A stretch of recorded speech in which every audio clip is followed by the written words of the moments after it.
Hello, my name is Bradley Treadway, and today I'm going to present um, about diabetes and an approach to management in physical education. So, what is diabetes? Basically, diabetes is a disease that occurs when you have high blood glucose, um, also referred to as blood sugar. So, food that we eat um, is taken in by the body and turned into glucose, which is what we use as energy for our body.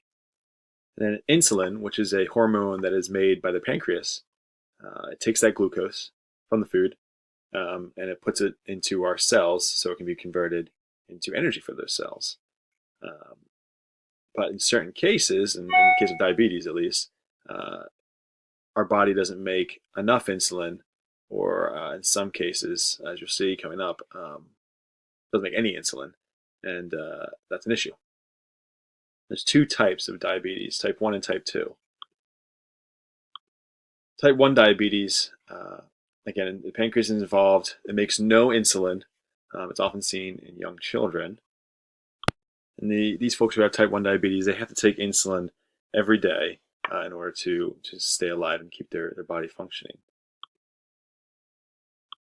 In type 2 diabetes, which is the more common form of diabetes, there's, again, the pancreas isn't either is not making insulin, or sometimes it's just not made efficiently enough.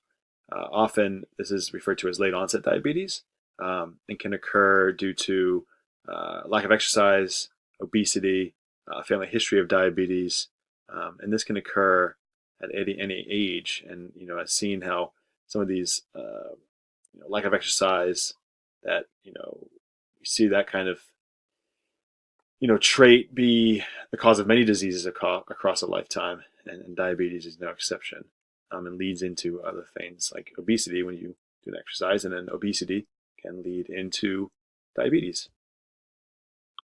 So why is this an issue? Well, it can have effects to the rest of your body. It can affect your eyes, your kidneys, your nerves.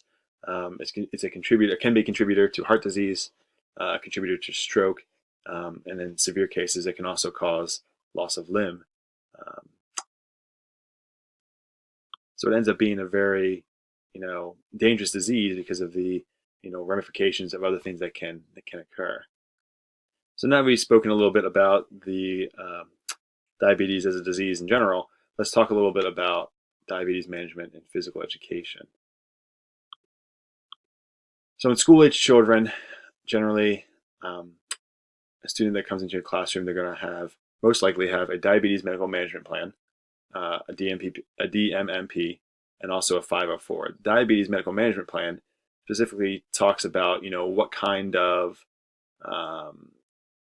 um, what kind of ways these students are going to deal with the diabetes, in terms of are they going to be using an insulin pump? Are they going to be using a pen? Where will they keep their insulin?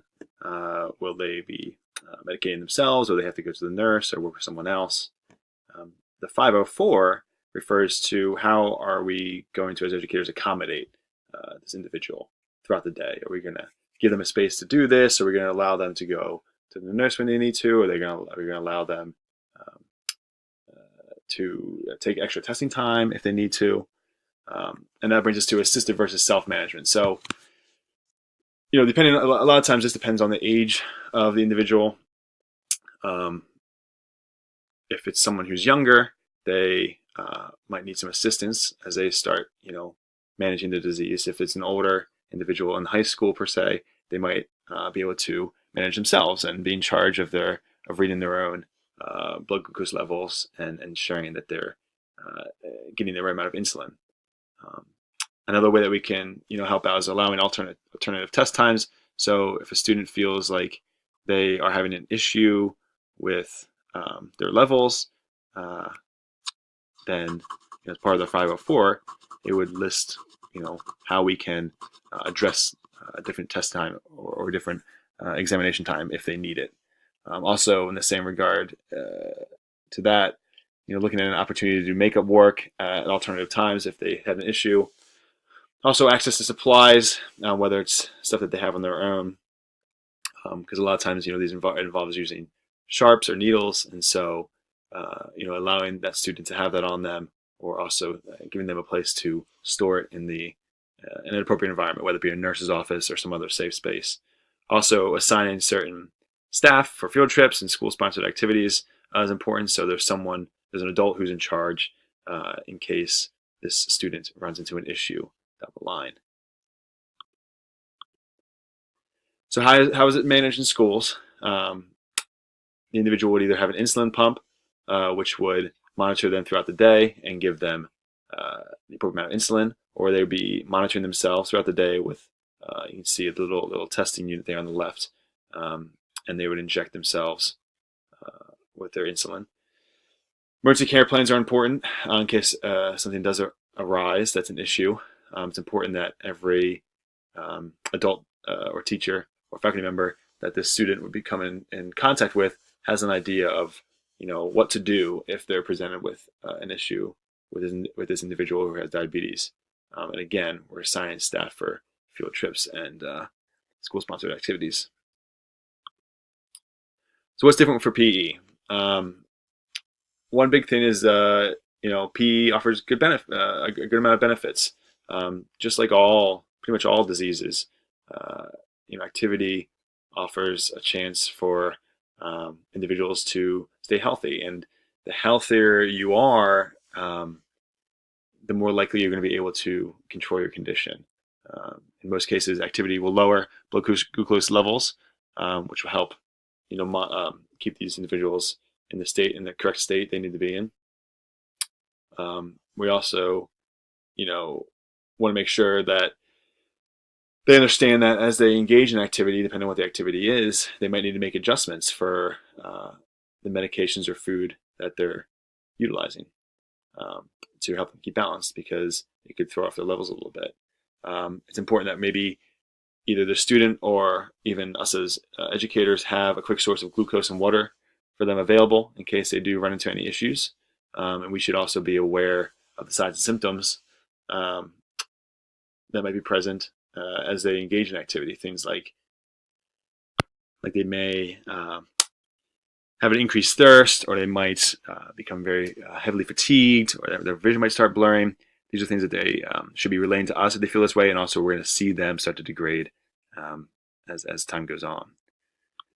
So how, the next thing is, how do we meet local and national and state guidelines? Well, the national guidelines for pretty much kind of cover all different types of disabilities. So Section 504 of the Rehabilitation Act of 1973, Americans with Disabilities Act, Individuals with Disabilities Act, all kind of say the same thing. And that is that, we need to offer an equal opportunity for these individuals and make sure that we're, not leaving them out of things that we can, reasonably modify for them to include them. So, in the case of diabetes, reasonable modifications would be, allowing them to administer insulin or glucagon to themselves, giving them assistance when they're checking their blood glucose, and allowing them to have snacks and fluids throughout the day. Those are simple modifications that we can make to accommodate them. So for state level in Pennsylvania, HB 1606, which was done back in 2015, 2016, noted some of the aspects of diabetes in schools. So again, it kind of plays off the national guidelines that were already there, but it allows staff members to help out a student if necessary, allows the student to carry their own supplies, and allows the student to self-manage. One would think that it's not really necessary to have these kind of guidelines in place. It seems like kind of common sense, but these things do come up, and it's important that we have these kind of regulations written, in the law books, because then it protects our students if they ever are engaged in a situation where they aren't allowed to take care of themselves appropriately. So for further information, I recommend looking at the American Diabetes Association website. They have a plethora of resources for schools, and there's a lot of information there, a lot of nice videos and PowerPoints that are great for educators. So I think it's something that if your staff at your school doesn't already know about diabetes and how to manage it, it's an excellent resource to look at and get more in depth about, how to properly deal with a student that you may encounter with diabetes. Thank you for your time.